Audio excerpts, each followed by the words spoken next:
Care here at Mike Burke's Ford. We have the car, truck, or SUV to meet all your needs. We have new vehicles marked down to rock bottom prices, so if that don't make you holler, our top dollar on your trade will. As always, stop the search, call Mike Burke, or visit MikeBurke'sFord.com. Jesup Premium Storage, 1455 South 1st Street is Jesup's best place to store your valuables. Whether it's furniture between moves or just a place for the overload, call Jesup Premium Storage at 530-8003. That's 530-8003. Jesup Premium Storage units are indoors, climate controlled, and they have 24-hour surveillance and on-site management. You have 24-hour, 7-day-a-week access to your unit. Sizes range from 5x5 to 10x25. They also have outside covered and uncovered spaces available for vehicles, boats, trailers, and RVs. Jesup Premium Storage on the Waycross Highway in Jesup. It's 7:59, dog, WIFO FM in Jesup, 105.5 in your FM dial, Thursday morning, 7th day of June. It is now time for the world-famous Butch and Bob Show, brought to you by Mike Burke's Ford in Blackshear, by Jesup Premium Storage out here on the Waycross Highway, and also brought to you by Murphy Builder Supply in Northeast Broad Street in Jesup. And Bob, we got several special guests in this morning. Yeah, we got Jill Blizzard in with the hospital. It's hospital day here, so she has the floor, and we just turn over to her. Hey, Jill, how you doing? Good morning. So Good morning. to see y'all. And this is our first time in since Bob's been back. We're glad to see you. We've been missing you, and I think you had thousands, if not tens of thousands of people praying for you. So glad you're back. Thank you. So it's been a minute since we've been in here, so we wanted to come in and bring a special guest with us today. This is Doc Coleman. She is the president of our auxiliary, and we're now changing that group name to volunteers, because I think a lot of people maybe didn't know what the auxiliary was, so they've made a statewide change to volunteers. So I'll just turn it over to her and let her tell you all about it. Okay, good morning, Doc. Good morning. Okay, go ahead. Well, I'm glad to be here, and when Jill asked me to come, I said, well, what are we going to talk about? She says, whatever you want to. But I just wanted to let everybody know that we can always use more volunteers, and we just had our awards banquet, and we had a wonderful time. We had some real wonderful guests. We had Hospital Authority Chairman David Earl Keith and his wife, and Doug Ellis and his wife, and Joe Roddy and his wife, and said we're thrilled to have our district directors there that day. They installed our officers. This year was the year we had our new officers, and we had Lindsay Kaysen. She used to work with Jill, and we were glad to have her. And our speaker was Mr. Earl Rogers, and he's the president and CEO of Georgia Hospital Association. We had heard him in Augusta, and he was real great. And so we had him to come and speak. And we had beautiful music with Amy Brubaker, and she was real great. And we donated $20,000 again to the hospital for them to buy whatever equipment they needed. And Joe told us that he needed 2 portable EKG machines. So we're always glad that we can give money to the hospital, because they always go for good things. We had, I'm a little hoarse this morning. We put in 13,603 hours of volunteering, and we had 24 awards, and that really helps the hospital, because that would pay for a lot of people that needed to work. So we were glad we're always glad to serve. I have been doing it for 28 years, and the Lord blesses me, and I'm glad that I can go out there and help them. Let me see. And our new officers this year is, I'm the president, and Joe Yeomans is vice president, Ellen Mullis is our recording secretary, and Claude Poucher is our new treasurer, and Pat Halstead is our assistant treasurer, and Janice Scarborough is our correspondence secretary. She sends out things for some of our people that pass away. They have family that pass away, and then for if they're sick, she sends them cards. And our scrapbook chairman and historian is Ann Martha Joyce. And our wonderful Jack Denmark is our chaplain, and he's great. And we have some members at large. We never have had members at large before, but we have them now with Charles Leggett, Martha Bush, and Martha Dent. Okay. How does a person become a volunteer with Wade Memorial Hospital? Well, we have the applications at the front desk, and you come by and get your application and fill it out, and you bring it back to the hospital, and we make sure Jill gets it because she has to do quite a bit of work, and it's not that bad, But we welcome any volunteers. Okay.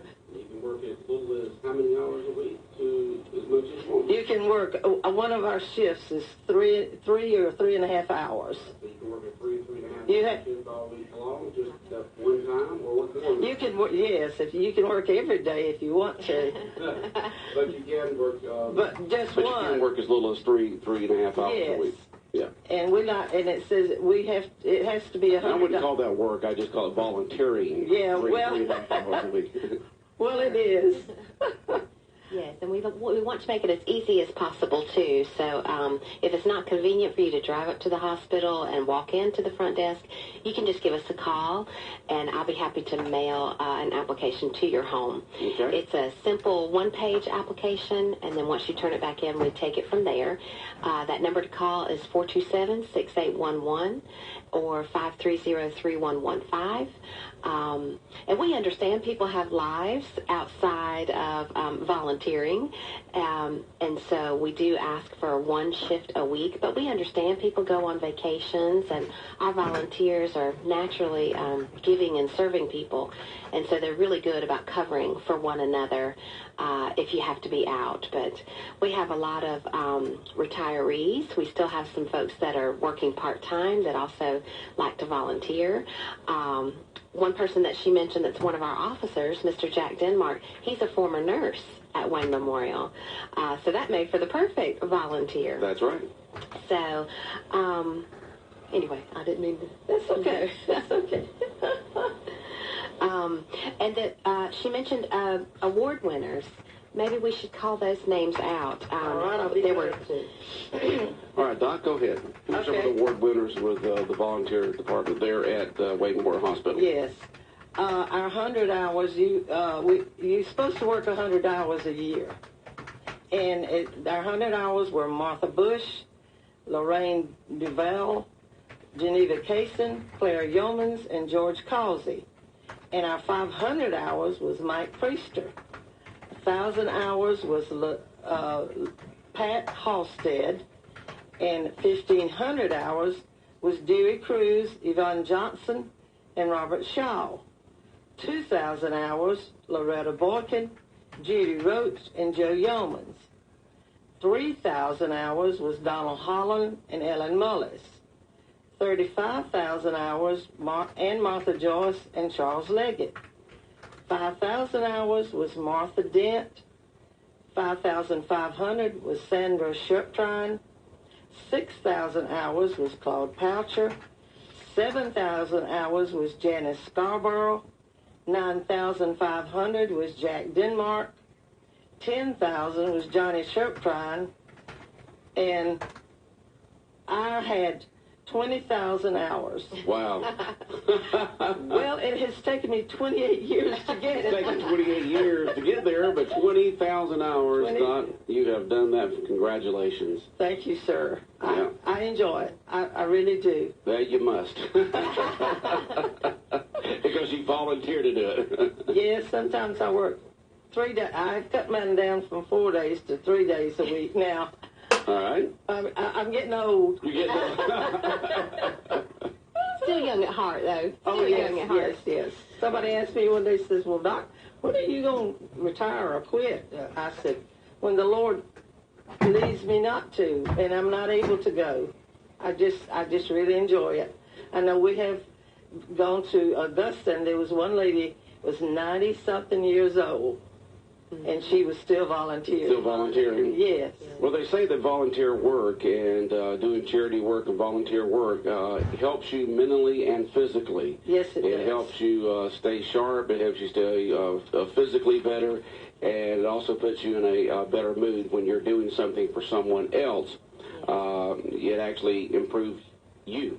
That's true. Yes. That's true. I'm a people person, and I've got to be busy, and I just enjoy it. I really do. Okay. All right, Doc. And Jill? there's all kinds of opportunities, too. There's several different volunteer stations. You can greet people at the front desk, and you're sitting down there at the desk, and you see lots of people that way. You can also help people in the gift shop. Our gift shop is completely staffed by volunteers only.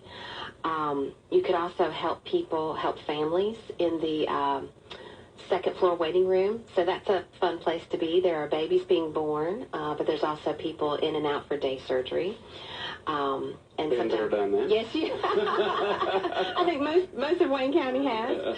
The third floor waiting area is also a very important area. That is the ICU waiting area.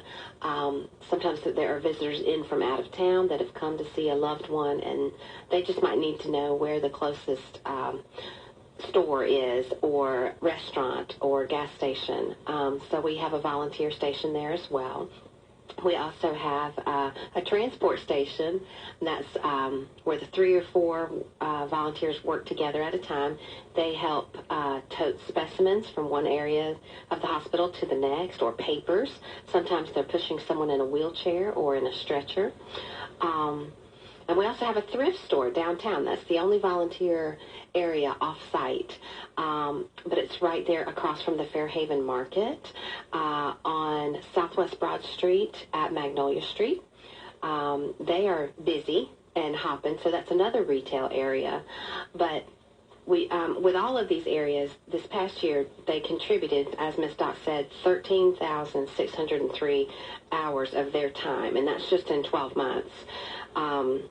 The Georgia Hospital Association, which we're all a part of, uses a monetary figure from the independent sector that places a value on a volunteer hour. So based on our volunteer hours, that is $335,000 in donated labor in just the past year. It is. Amazing. It is, because if we didn't have the volunteers there, we may have to hire folks to perform those functions. And so it really saves the hospital money. And in addition to that, they do these fundraisers about once a month, the lobby sales that I've come in here and talked about.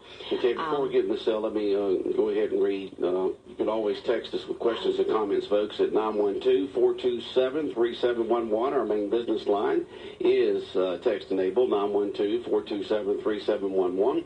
Somebody just texted in, what is the number to contact you or Doc to get an application? Wonderful.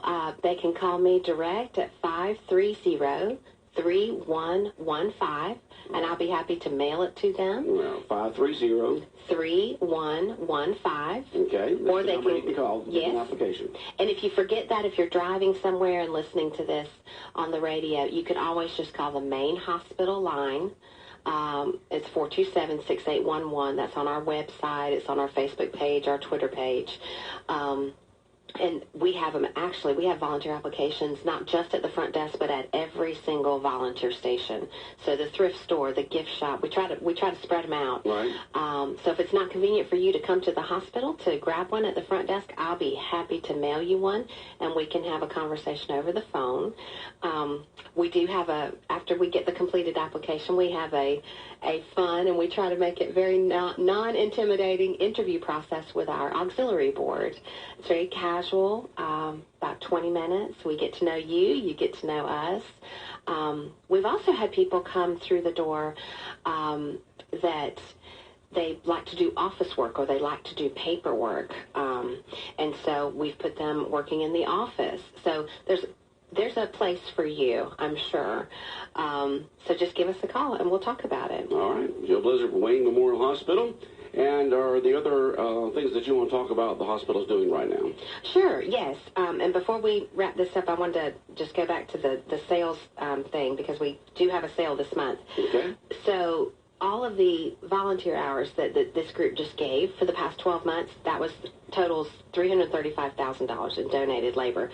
These sales that they do once a month, they donated from that bunch of money $20,000. So their total contribution this past year was $355,000. So that's a very nice segue to our next bit of conversation. Next week, the $29 sheets and pillow sale is returning to Wayne Memorial. This event is the largest fundraiser that we've ever had as an auxiliary. But everything is $29, which makes it very easy to shop for. But they have sheet sets, and it's 6 pieces, all sizes. So you get a flat sheet, a fitted sheet, and it's a deep pocket fitted sheet, and 4 pillowcases. Okay. So for $29. 2 sets myself and a pillow that I bought there. Yes, yes. And That's how on are my you bed right enjoying now. them? Yep. You like them? Yep, sure do. Good.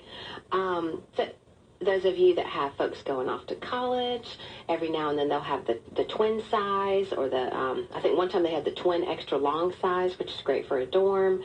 I heard that they have new pillows coming, so they're not the exact same pillows that were here last time, so you may want to check those out. But all different colors, and they're here next week, so that is June 12 through 15. Tuesday through Thursday from 8 a.m. to 6 p.m. daily, and then Friday, a half day, 8 a.m. to 12. So we're looking forward to seeing you. They're right there in the lobby. And once again, the dates on that? June 12 through 16. Okay, next week. But 12 through 15, Tuesday through Thursday, it's 8 to 6 daily, and then Friday, 8 to 12. So It's a fundraiser, and the auxiliary gets a certain portion of their sales because we're hosting it for them and advertising it for them. And that money is set aside with the auxiliary for the next year, and then out of that comes a donation back to the hospital. So it all works together. Okay. It all works together. And I also want to mention, and I heard you mention it on the news, about the Screven Fireworks Show. Miss Emily Thompson, our HR director and physician recruitment director, she just presented $5,000 to the city of Screven Monday night at their meeting. And from what I understand, I think that covers about a third of the cost of the fireworks show, which is quite nice. Yeah, they put on a great one. They do. I mean, I would put it up against St. Simon's or Jack. Yes. Better. And it's not a quick 5-minute show. There's some length to it, but and we're excited about that. And I hope to go out on Saturday, June 30th, to the city of Screven and see what all they have going on and see the show. Okay. So. And when everybody appreciates the hospital helping with that, because that makes a big difference whether Scriven puts on the fireworks show or not. Right, okay. Right. And we want to thank you again for having us. Did you have anything else? Dot? Okay. No, I don't have anything. I just appreciate you letting us come out and do what we try to do to get new recruits. Yeah. Okay. Try to get new volunteers there at Wayne Memorial Hospital. Yeah. Dot has donated over 20,000 hours of her time over the past, how many? No, it's 20 years. For how many hours? It's taken 28 years. 28 years to do the 20,000 hours of volunteer. But folks, you don't have to do that much. You can do volunteer as little as 3.5 hours a week, or more than that if you like, just to be able to help out the folks in need there in the hospital here in Jesup at Wayne Memorial. All right, ladies. Bob, anything else for our ladies this morning? I appreciate y'all coming in. Okay, Right. we'll be back you. more of the world famous Butch and Bob Show in a moment. Good morning, everyone. It's Thursday. We're inching closer to the weekend. We'll have sunshine today as afternoon highs climb into the mid and upper 80s. Not a big chance of showers today, but tomorrow we've got a slim chance with sunshine around for Friday and highs in the mid to upper 80s. Saturday and Sunday, about a 30 to 40% chance of a shower or storm. Still sunny, though. Afternoon highs remain mid to upper 80s. I'm Georgia meteorologist Laura Huckabee in the GNN Weather Center. 105.5 FM in Jesup, Big Dog Country Radio, WIFO, 8:18 on a Thursday morning, the world-famous Butch and Bob Show on this 7th day of June. And coming up before long, I'll give away some tickets to Wild Adventures Park that you can use this week. Of course, Jeff Foxworthy going to be there performing his comedy act on Saturday, so that would be the day I'd go if I won. But you can use him any day this week, and of course you get the admission to the park, all the different activities that go in the park, Splash Island, plus on Saturday you also get to see Jeff Foxworthy for those free tickets that I'll be giving away in just a little bit here on 105.5 FM. Good morning, Bob. Good morning. What's going on? Anything on your mind this morning here that you want to kind of talk about? Not really. This is a talk show, Bob. We got to have something to talk about. I think talk about just a busy time. A lot going on. I said summer baseball's in full swing. A lot of teams up in lines. High school teams playing here today. Doubleheader. Football team's got a 7-on-7 going to this morning against McIntosh. So they do? There's a lot going on. Now, what do they do when they do a 7-on-7? I mean, what does it look like? Quarterback, receivers up against their defensive backs and linebackers. They got a few linemen there, but they just like back in the old street yard, 1 Mississippi, 2 Mississippi, 3 Mississippi, then you rush. Then you rush. But it's basically to get your timing down with your quarterback and receivers. Okay. It's just good competition, better than going against yourself all day. Another school comes over and you just compete against another school. So. Okay. And folks, if you want to know anything about, because we've got text messages in, if you want to know anything about the Scriven news story, just tune into our next newscast at 12:15. Then again this afternoon at 5:10, and Bob will have the details for you. So if you want to know the details on that, Bob's got it for you all in his newscast. And the next newscast will be at 12:15. Then the one after that at 5:10. And in just a little while from now, Jonathan will have it podcast on our website at bigdogcountry.com. That'll come up in a couple hours. He'll have it on our website at bigdogcountry.com. It'll be a podcast, so you can listen to that newscast anytime during the day and hear the details on what went on at the courthouse yesterday. We're not going to go into all the details right now on the show, but people can hear on the newscast. Right, Bob? It's on the news. That's it's on the news. Okay. All right, and anything else going on at the courthouse today? That's quite a bit of news that came from the courthouse yesterday. Busy day yesterday. So anything going on today? Not that I know of. Not that you know of. So it was just one day of a whole bunch of stuff going on. Okay, so just tune in at 12:15 or at 5:10 or a little later on. Just go to bigdogcountry.com and listen to the podcast of today's newscast. All right. Anything going on in sports that's on your mind this morning? It's going on a subject that you're kind of passionate about, sports. Anything at all? So there's a lot going on. Looking forward to the scrimmage today. Trying to get to the lines today. There's a lot going on. Are you going to try to go make the lines? Yeah. I'd like to see that championship game. Juniors play for championship at 4 up against Vidalia, so that'll be a good ball game. Okay. Junior boys, all-star team from Wayne County Recreation Department, right? Right. All right. Taking on Vidalia at 4 o'clock for the championship of that tournament, right? Okay. So they play today. Anybody else playing today? I think the midgets start today. I said all the teams are starting, and they said everybody's up there. So I think the juniors started this week, but I think the midgets get underway today. I think the younger teams go over the weekend. So just, a lot of teams, that's the first tournament that kind of tune up for the district and the state. So in district still set for the June 22nd, 28th date. And all the girls teams go to Douglas, all the boys teams go to Waycross. So hoping to bring you some midget baseball that week here on Big Dog Country for 105.5. We're good. Well, this is kind of a comment about what's been going on here in Wayne County. And, Bob, you've kind of alluded to this. Somebody wanted to know him. Has the GBI made a permanent office in Wayne County yet? I'm sure they're about to. It's just amazing. this past several years, the number of stories where people just stole money that doesn't belong to them. But the unfortunate thing is nothing happens to them. It's all slap on the wrist, all probation, just go on your merry way. So until you start putting teeth into this kind of offense, I don't know if this is ever going to change. But I went back and looked at all the different departments in Wayne County where money's been stolen. School system, recreation department, probate office, list goes on and on. All these people arrested, all these people charged, all these people go to court, all plead guilty, all get probation, and a slap on the wrist and continue on their merry way. But they are put on probation for quite a while, and that's quite a thing right there, because there's only certain things you can or cannot do. If you go places, you gotta let them know. They can walk up to your house and in your house at any time. There are certain things you can or cannot have during probation. You've got to report to the probation officer on a regular basis. So, it's not, you do give up freedoms.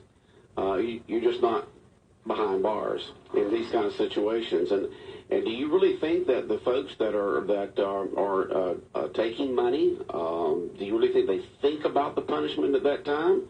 I don't. You wouldn't think they would be dwelling on it. You're thinking, because if they were, they wouldn't do it. But we have had a lot of stories about this over the past several years. Just continuing, it's just amazing to me. Like I said, I went back and looked, and it's just mind-boggling the number of stories that it's the same story over and over. Well, they always say that money will cause people to do things they wouldn't normally do, and we've all seen that. I made a joke to a friend of mine. We'll go rob the bank, get a bunch of money, say we didn't mean to do it, we're sorry. First offense, probation, and then spend money. That doesn't work. Yeah. that doesn't work, Bob. There's laws, there's Georgia state laws that say that if you go rob a bank, there's certain things that if you're found guilty, the judge has to sentence. First they got to make a sentence. Yeah. I have a criminal record. I'm a good guy. Didn't mean to. It was just a mistake. Yeah. All that money was just sitting there. It was just calling to me, so I decided to go in there and take some. I didn't mean to. The devil made me do it. Isn't that what Flip Wilson used to say all the time? The devil made me do it. I said, we'll see how it all plays out in the judicial system, but there's so many people. I said, it's just mind-boggling, Wayne County. But the GBIs, they've been here on a regular basis. And also in this joke last week, they're probably going to set up a headquarters here because they're here so often. Yeah. And also the persons that are either found guilty or they do make a plea agreement and plead guilty or whatever. Not only are they put on probation for many years, they also are required to pay it back. I don't know who keeps up with that or how it was done or whatever. So they're required to pay it back over a period of time. They're on probation for 5, 10 years, whatever. So they do get punishment, but I know it's not, a lot of that's not jail time, but they are punished, Bob. Somebody just text in. Remember, folks, you can text us with questions or comments at 912-427-3711. Someone says, I agree with Bob. Do you hear that very often, Bob? Not very often. It's nice to somebody. We're going to archive this text message right here. I'll frame that and put it in my office. We'll frame it and put it up. Someone says, I agree with Bob. All right, it says, I agree with Bob. Enough is enough. Time to hold these people accountable. Be nice, but, I haven't seen anybody held accountable. What do you mean you haven't seen them accountable? They're found guilty or they plead guilty. They're put on probation. They're required to pay the money back. They get the bad publicity. They talk to people that have been victims of crimes and ask them where their restitution is. Okay? Oh, I know. That happened here at the radio station years ago when the radio station. We've seen that money back. No, we've never seen that money. I tell people all the time that's the biggest joke in the world in the judicial system, restitution. Yeah. The person who stole. Nobody that I know has seen restitution that I know of. I've talked to a lot of people who have been victims of crimes, people burglarized, steal money. They say, oh, yeah, they're supposed to get the restitution back, and they get like 2 cents back or whatever. So, Well, when the station was broken into in the mid-'90s, the people were found. They were found guilty. They were supposed to pay us back. I haven't seen the dime. Signs get in court, but talking to victims throughout Wayne County, I haven't heard of many people that got their restitution. So I'm just saying. Oh my word, Bob! Here's another one that we're going to have to frame up there and put in your office. Another, I agree with. It starts off, I agree with Bob. Okay, I agree with Bob. People need more than a slap on the wrist. But, I understand, if you follow the judicial system like I do, the problem is there's so many people in the judicial system. There's just not room for everybody. There's not enough beds. And it's what it costs $45,000 a year to somebody and keep them in prison. I mean, this attorney's office got all these cases, all these, that they investigate. And I said, they're just trying to get it through the system. And it saves money by getting a plea rather than going to court. I understand all that, because if you go to court, you got to pick a jury, and it's a big expense and all that. So, yeah. I mean, they're just looking to get it through the system. But it's frustrating when you see time and time again people steal from all types of businesses, organizations. It's basically called what? White-collar type crime, It's basically, it's the same result. They go in, it's first offense. They didn't mean to do it. It was a mistake. They plead guilty. They get it basically a slap on the wrist, probation, restitution, on your merry way. But, well, probation is not a slap on the wrist. Paying the money back is not a slap on the wrist. Of course, paying the money back, I take it. I don't know how that happens. Yeah, it beats jail time. Oh yeah, no doubt about that. No doubt about that. I'm just saying. Yeah, so until tougher laws are imposed and tougher sentences are imposed, I don't think the trend's going to stop anytime soon. Yeah.